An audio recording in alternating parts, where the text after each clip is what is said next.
메시지 안 해도 너무 하나님이 마음에 너무 감사 또 기쁨을 주셔서요. 제가 은평교회에 와서 4년 반 됐는데 오늘 제일 기쁜 날 같습니다.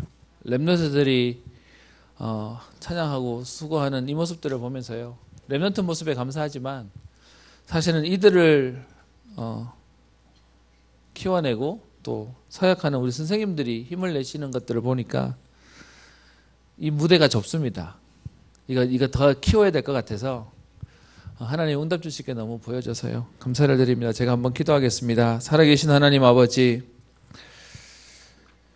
새로운 시작이라는 주제 속에 2019년 우리 여름 성경학교와 수련회를 진행하게 하시고 아직 남은 부서들이 있지만 하나님 응답 가운데 우리 교사님들이 수고가 아니라 축복의 자리에 있음에 감사를 하게 하시며 또 주셨던 은혜들을 함께 우리 전 교회 앞에 또 나누며 이 시간 하나님께 영광 돌리게 하시니 감사를 드립니다.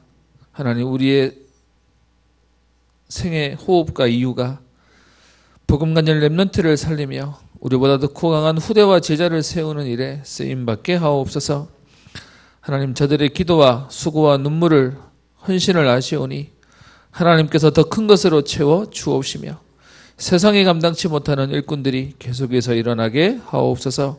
하나님, 다른 기관과 부서들 또 특별히 앞두고 있는 우리 다른 부서들에게도 하나님께서 은혜를 더하시며 이 모든 일을 통하여 237개 나라를 살릴 만한 응답과 축복을 누리게 하옵소서.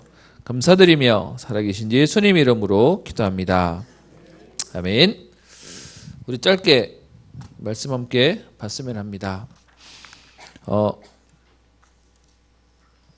가정에 아이들이 있습니다. 아이를 보면 사실은 아이 책임입니까? 부모님의 책임입니까? 잘못 말하면 눌리는 거죠. 내가 안 돼서 내 아이가 이렇구나 라고 하는 건데, 부모의 마음이라면 당연히 내 자녀를 놓고 부모가 기도하게 될 겁니다. 저는 아까도 말씀드렸다시피 우리 렘넌트들이 일어나고 있다는 건 우리가 가만히 있는데 일어나는 게 아니고요. 기도가 담기고 우리 여기에 수고하시는 여러분들의 헌신들에 하나님이 응답을 주신다고 생각합니다. 그 가운데 우리 사사기를 보고 있는데요. 너무 오랜만에 해가지고 사사 뭐 봤는지 기억나십니까? 오늘은 기도원에 대해서 좀 보도록 하겠습니다.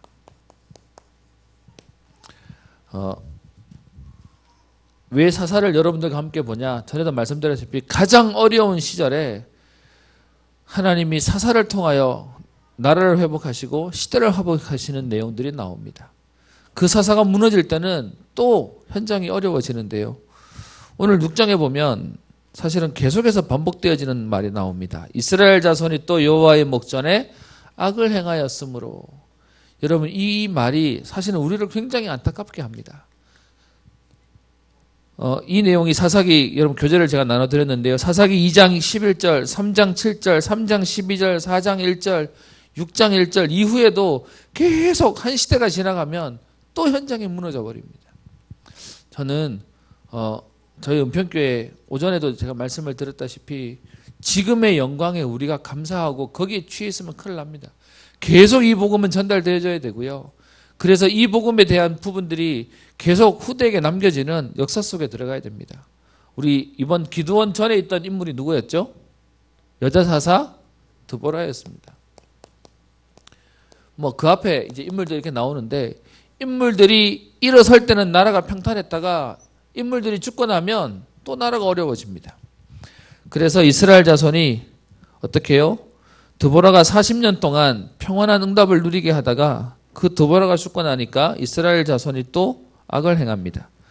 그래서 여호와께서 그들을 7년 동안 미디안의 손에 넘겨주세요. 주변에 있는 열국들에게 오늘은 이 나라에게 당했다가 내일은 저 나라에 당했다가 계속 돌아가면서 당합니다.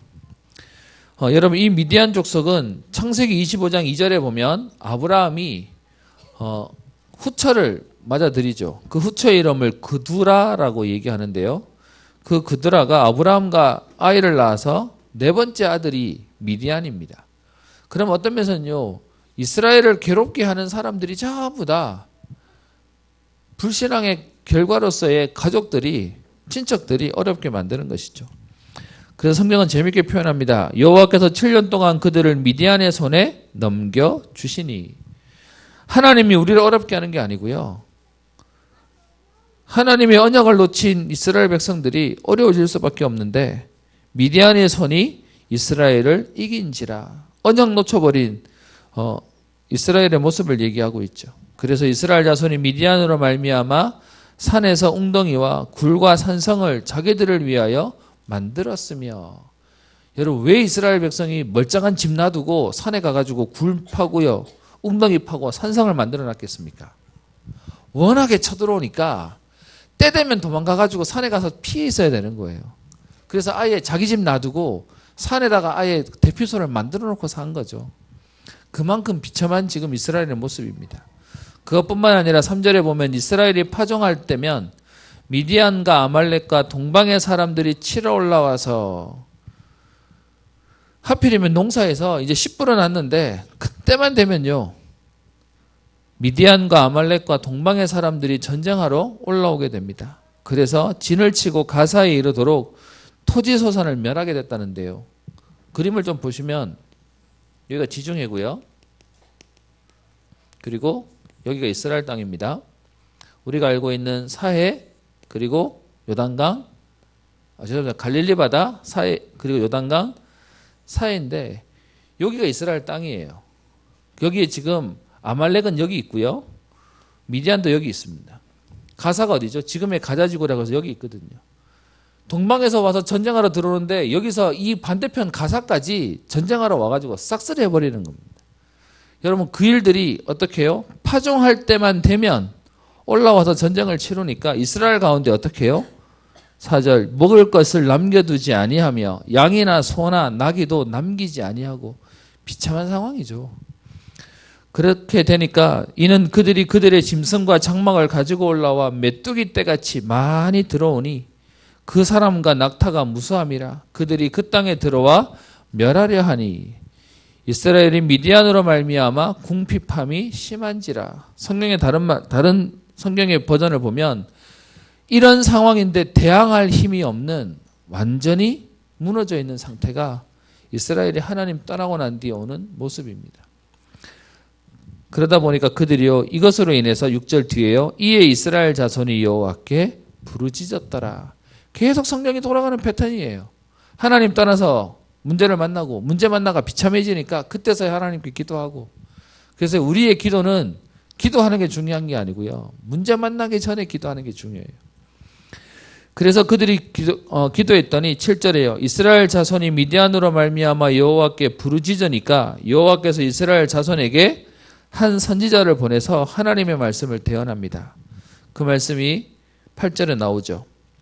이스라엘의 하나님, 내가 너희를 애굽에서 인도하여 내며 너희를 그 종되었던 집에서 나오게 했고 애굽 사람의 손과 너희를 학대하는 모든 자의 손에서 너희를 건져내고 그들을 너희 앞에서 쫓아내고 그 땅을 너희에게 주었으며. 10절에요.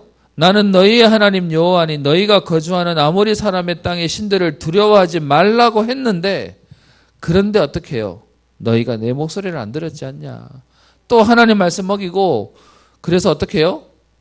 또 악을 행하고, 그러니까 지금 이렇게 비참하게 되었다라는 말을 듣습니다. 하나님이 우리가 있는 현장에다 보내놓으신 이유가 있어요. 현장에서 어려움 당하라고 보내놓으신 게 아니고요, 그 현장 살리라고 보내놓으셨습니다. 그러면 우리가 하나님 은혜 속에 있으면 그 현장을 살리고도 남을 텐데 그 비밀을 놓쳐버리니까 현장에 당하고 있다는 얘기인 거죠. 그러면서 뒤에 11절에요. 여호와의 사자가 오늘 기드온에게 임하게 되는 장면이 나옵니다. 이런 상황 속에 하나님이 사람을 예비하시는 거죠. 사사를 예비하는 겁니다. 그 사람이 누구냐 하니까 오늘 11절에 마침 요아스의 아들 기드온이 미디안 사람에게 알리지 아니하려고 밀을 포도주 틀에서 타작하더니. 오늘 그래서 기드온 얘기할 겁니다. 저는 어릴 때부터 교회 다니면서요, 어릴 때 공과 공부라고 해서 가면 항상 이렇게 목사님 그 교육자분 설교 말고 끝나고 나면 이렇게 교사 선생님이 해주는 그 성경 쭉 보는 내용이 있었습니다. 기드온이라고 얘기하면 여러분 기드온 그러면 따라오는 문구 있죠. 기드온의 300용사. 그래서 뭔가 기도원이라고 얘기하면 싸움 되게 잘할 것 같고요. 되게 용맹스럽고요. 되게 응답받을 것 같아요. 근데 제가 성경 보면서요. 이게 그렇지 않아요. 하나님은 훌륭한 사람을 쓰는 게 아니고요. 하나님이 쓸 사람을 훌륭하게 만드셔서 하나님이 사용하세요. 그래서 오늘 기도원의 첫 모습을 보면 되게 여러분의 생각하고 많이 다를 겁니다. 오늘 보시면 기도원이 미드안 사람에게 알리지 아니하려고 밀을 포도주 틀에서 타작하더니 이 말의 의미가 뭘까요? 미드안 사람들이 시도 때도 없이 와서 먹을 거 뭐 짐승 다 잡아가니까 기도원이요. 자기 집에서 지금 밀을 타작은 해야 되겠고 그런데 안 들켜야 되겠고 그러니까 어디 가서 해요? 죄송합니다. 저는 농사를 안 지어봐가지고 포도주 틀이 얼마나 인지는 모르겠지만 어쨌든 마당에서 이렇게 막 털어야 되는데 그러지 않고 안 뺏기고 안 들키려고 틀 안에 들어가가지고 거기서 깨작깨작 하고 있는 게 기도원의 모습이에요. 그럼 우리가 알고 있는 장부의 모습하고는 다르죠. 그런 상황 속에 있는데 12절 여호와의 사자가 기도원에게 나타나서 얘기합니다. 큰 용사여 여호와께서 너와 함께 계시도다. 그러니까요 오늘 기도원이 아멘 안 하고요. 거다가 대놓고 따져요. 여러분 생각해 보세요. 내가 작은 것이라고 생각해서 겨우겨우 살고 있는데 갑자기 와서 큰 그릇이라고 얘기하면 아멘 나오겠습니까? 에이 아닌 것 같은데 하겠습니까? 좀 쉽게 얘기해 보겠습니다. 우리 여기 저 서원주 청년이 있는데 하나님이 세계복음할 전도자입니다 라고 얘기하면 아멘 나와요. 나는 아닌 것 같은데 라고 나오십니까?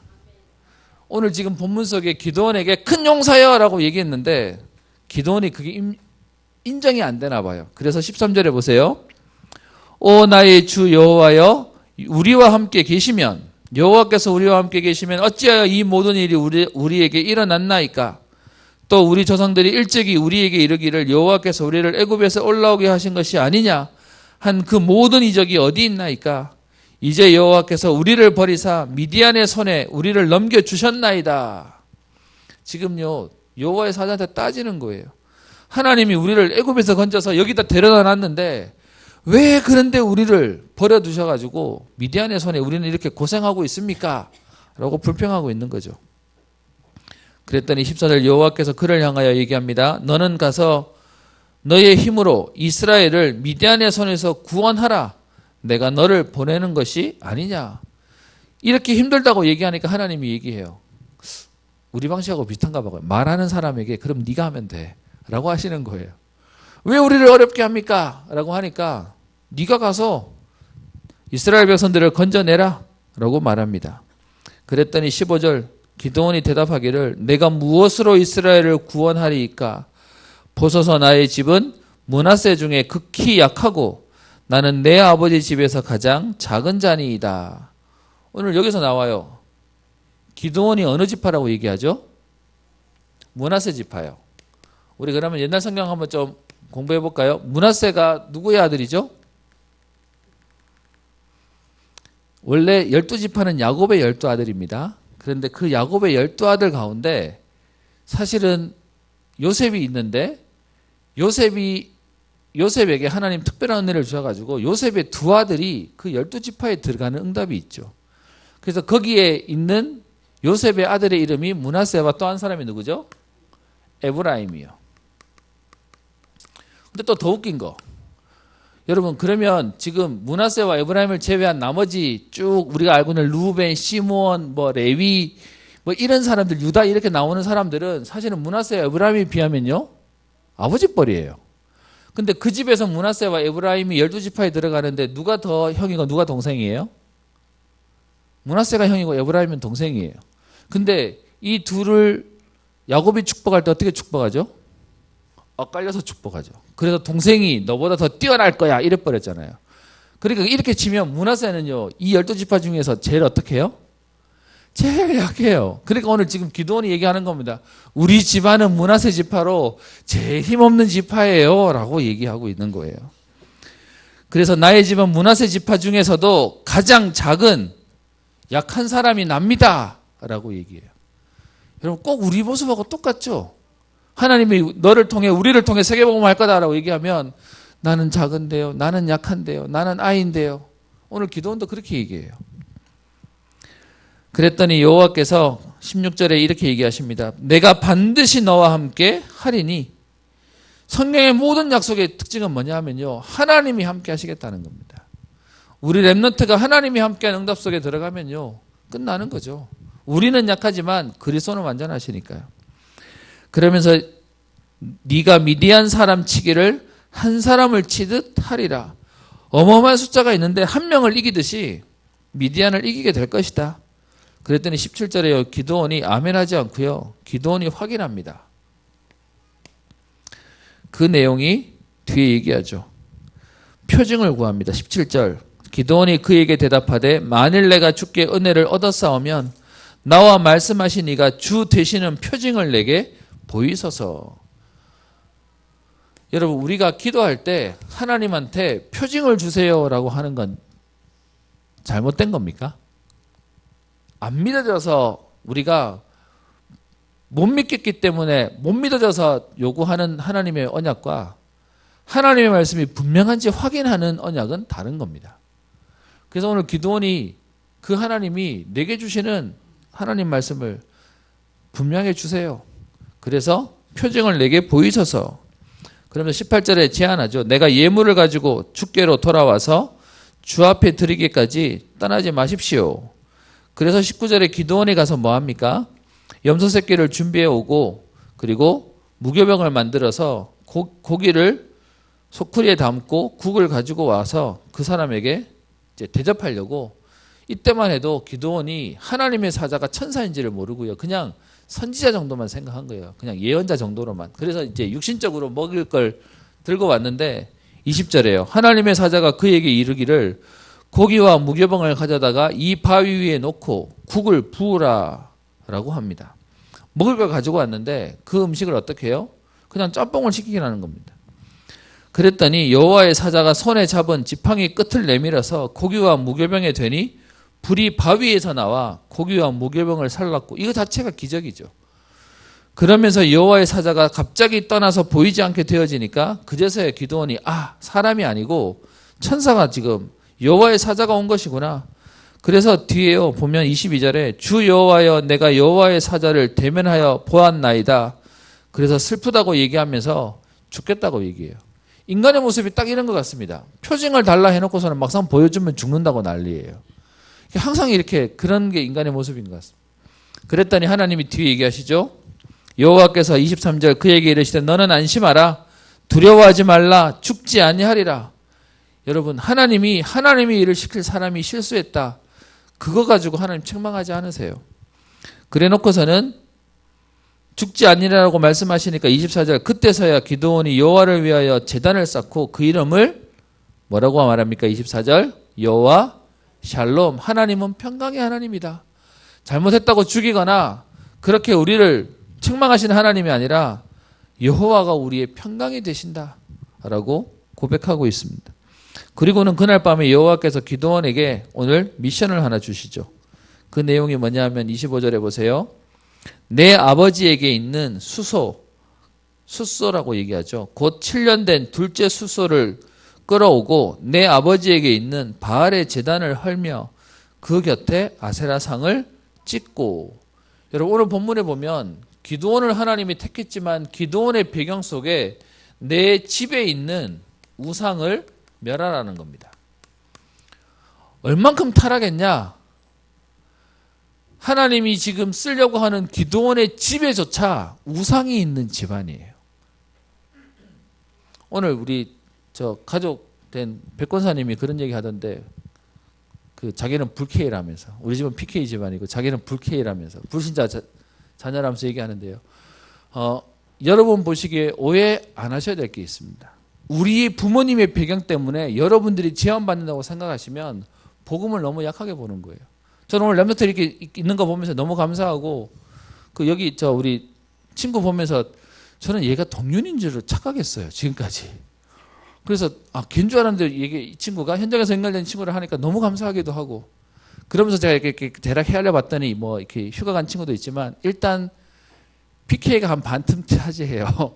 우리 집 애들 둘 이렇게 하는데, 오늘 여기 보면요, 기드온의 집안이 우상이 있었음에도 불구하고 하나님이 기드온을 쓰시는 데는 문제가 안 돼요. 혹시 여러분 배경 가운데 나는 기도해주는 배경이 없다고 생각하십니까? 하나님 앞에서는 그건 문제 안 돼요. 그래서 어떻게 하죠? 내 아버지에게 있는 바알의 제단을 헐며 그 겉에 아세라 상을 찍고, 그리고 26절에요. 내 하나님 여호와를 위하여 규례대로 제단을 쌓고 데리고 간 수소를 잡아 내가 찍은 아세라 나무로 번제를 드릴지니라. 오늘 이거는요, 옛날부터 있었는데 바알은 남자 우상이고요, 아세라는 여자 우상입니다. 그런데 주로 바알은 돌로 지었던 것 같고요, 아세라는 나무로 지었습니다. 그래서 이거 다 부셔버리고 이 나무로 지은 건 부셔가지고 뭐래 쓰라고요? 번제 제단에 땔감 불 붙이는 데 써라 라고 얘기하는 겁니다. 그랬더니 27절에 이에 기드온이 종 10명을 데리고 여호와께서 말씀하신 대로 행하는데, 하나님이 하라고 하니까 행하는데 문제는요, 27절 뒤에 뭐라고 돼 있어요? 두려워서요. 이게 표가 나니까. 하루아침에 여러분 우상 무너뜨리기 그렇게 쉽습니까? 그러니까 어떻게 해요? 감히 하지 못하고 밤에 행하는 일이 생깁니다. 여러분, 그러면 아까 제가 얘기했던 기드온이 용사다라고 하는 말에 이미지가 기드온의 용사 이미지는 아니에요. 눈치도 되게 많이 보고 옆에 이게 신경 쓰는 거 너무 많고 그런 인물이에요. 근데 제가 오늘 이걸 왜 강조하냐? 그런데 하나님이 이 사람도 쓰셨어요. 그러면요, 우리는요, 당연히 쓰실 수 있죠. 그래서 그 밤에 어떻게 해요? 가서 다 부셔버립니다. 그랬더니 28절 그 성읍 사람들이 아침에 일찍 일어나 보니까 바알의 제단이 파괴되었고 그 곁에 아세라는 찍혀 있고, 그리고 그 옆에는 새로 쌓은 제단 위에 그 둘째 수소를 드렸는지라. 여러분, 이게 무슨 상황이냐 하면 뭐라 그럴까요? 우리 저 동화사에 가면 팔공대불 있잖아요. 거기에 갔더니 그거 부셔뜨려 놓고서는 거기에다가 십자가 그려놓고 예배드리겠다는 거예요. 지금 상상이 돼요? 그냥 부신 정도가 아니라 누가 봐도 지금 바알상은 무너뜨리고 아세라상은 찍어서 박살냈고, 그리고는 옆에다가 하나님께 예배드리는 번제단을 그 옆에다가 버젓이 만들어 놓고 온 거예요. 세상 말로 말하면 이거는 싸움 거는 거잖아요. 그렇게 해놓으니까 29절에 서로 물어서 누구의 소행인가 난리가 난 거예요. 부셔뜨려도 문제인데 누가 봐도 지금 난장판을 벌여놨으니까요. 그랬더니 세상에 비밀이 없네요. 안 들키려고 밤에 했는데 그 밤에 했는 거 다 들켰어요.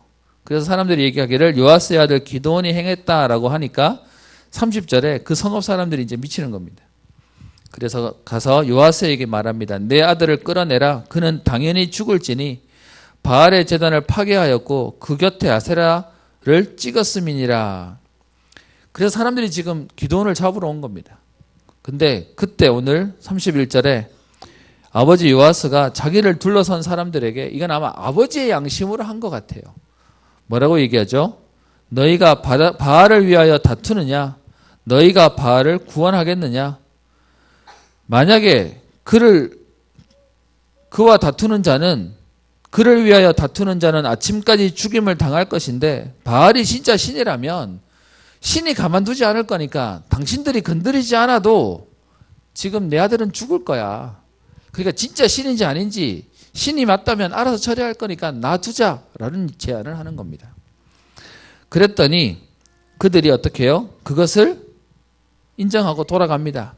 그래서 그때부터 32절에 기드온의 별명이 생깁니다. 뭐가 생기죠? 여룻바알이라고 하는 별명이 생깁니다. 뜻이 뭘까요? 바알에게 대적한 자라는 뜻입니다. 감히 바알 신에게 덤빈 자라고 하는 말이 되는 거죠. 이 별명을 붙였을 때 이스라엘 사람들의 의미는 뭐냐 하면 저거 조만간 끝이 날 거야 라는 의미였고요. 근데 하나님이 지금 기드온에게 이 별명을 주는 이유는, 그런데 바알에게 감히 도전장을 낸, 사실은 렘넌트다라는 말의 의미로 이 말을 쓰게 만드는 거죠. 그래서 뒤에 32절 그날에 기드온을 여룻바알이라 불렀으니 이는 그가 바알의 제단을 파괴하였으므로 그가 바알의 제단을 바알이 그와 더불어 다툴 것이니라 라고 하는 별명으로 오늘 본문이 끝이 납니다. 사실 기드온 얘기를 하려면 되게 긴데요. 오늘 보고회도 있고 해서 요 뒤에까지 사실 300용사까지 넘어가야 되는데 이건 다음번에 하도록 하겠습니다. 여러분, 현장에 오늘 기드온의 얘기가 뭡니까? 용사처럼 보이는데 사실은 굉장히 평범해요. 어떤 면에서는 표징도 구하고요. 하나님이 불러서 용서하라고 얘기하는데 자기는 아니라고도 얘기하고요. 그러면서 하나님이 시킨 일을 보고 표징도 받는데 낮에 하는 건 겁먹어서 밤에 몰래 해야 될 만큼의 기질이었던 사람이에요.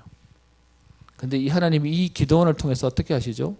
사실 성경의 사사기에 가장 크게 이름 두 사람이 나오는데 많은 성경 구절을 할애했던 데가 요 기도원과 뒤에 나오는 삼손이에요. 그만큼 하나님이 제대로 쓰셨다는 사람의 이름으로 나옵니다. 저는 오늘 이렇게 감히 얘기합니다. 많은 분들이 막 내가 장부 같아야 큰일을 할 거라고 생각합니다. 아니요. 하나님 앞에서는 내 기질이 상관없어요. 하나님이 쓰시면 되더라고요. 그러면 내가 섬세하고 좀 예민하면 예민한 대로 하나님 크게 쓰실 거고요. 원래 좀 기질이 좀 이렇게 크다, 손이 크다, 또 큰 대로 하나님 쓰실 겁니다. 중요한 건 뭐죠? 여호와께서 너와 함께 하시는 그 비밀을 누리면 되는 겁니다. 결론입니다. 이 기도원을 하나님이 지금 오늘 이 32절 끝나고요. 그러면서 33절에 이 미디안 연합군이 전쟁을 쳐들어오는 내용으로 해서 300용사가 나오는 장면이 나옵니다. 근데 다음 우리 할 때 여러분과 이 얘기 할 건데요. 하나님이 왜 우리에게 그리스도 하나님 혼자로 끝낼 수 있는데 왜 하나님이 300명이라고 하는 인물을 데려가서 일을 하게 하셨는지를 보고 나면 우리 시선이 굉장히 많이 달라집니다. 복음이면 충분합니다. 그 충분한 우리에게 하나님은 사실은 300명에 누굴 필요로 하냐? 힘 있는 사람이 아니고요. 증인을 필요로 합니다. 이 응답 속에 저와 여러분들이 서고요. 그 축복을 누리는 은혜가 있기를 소원합니다. 저도 우리 아들, 딸 토요일만 되면 여기 가야 된다고 아침부터 들들 볶아가지고 왜 그런 거 있으면 집에서 포럼이 다 잘 안 돼요. 근데 저는 우리 아이들 기도 제목을 제가 들으면서 너무 감사한 게 감사합니다. 우리 선생님들. 제가 집에서 가르칠 수 없는 언약을 우리 선생님들이 우리 렘넌트에게 전달해 주셔서요. 우리 렘넌트 우리 아이의 입으로 고백하는 그 그리스도를 들으니까 제가 너무 행복합니다. 우리 아이들을 맡길 수 있고 또 우리 아이들을 책임져 주시는 우리 선생님들께 너무 감사하고요. 우리 온 교회가 함께 렘넌트를 키우고 살리는 응답 속에 함께 들어가기를 소원합니다. 기도합니다. 살아계신 하나님, 이스라엘이 또 여호와의 전에 악을 행하여 어려움을 당하며 문제를 당하며 대항할 힘이 없을 만큼 완전히 무너졌을 그때에 하나님께서는 또 믿음의 한 사람을 통하여 시대를 살리며 미래를 살리며 현장을 살리는 응답들을 보게 됩니다. 사사 기드온을 세우셨듯이 이 시대에 사사로 믿음의 전도자로 우리를 세우심을 감사를 드립니다. 하나님과 함께하는 임마누엘의 비밀을 날마다 누리게 하여 주옵시며 하나님 약해 보이는 기드온이 여룹바알이라고 우상과 싸움을 또 우상과 싸우는 응답을 누렸듯이 하나님 오늘 우리에게 현장의 모든 흑암과 싸우는 은혜를 더하여 주옵시며 하나님 이들을 통하여 현장의 흑암이 무너지며 더 건강한 후대와 제자들이 일어나는 역사를 보게 하옵소서. 감사드리며 살아계신 우리 주 예수님 이름으로 기도합니다. 아멘.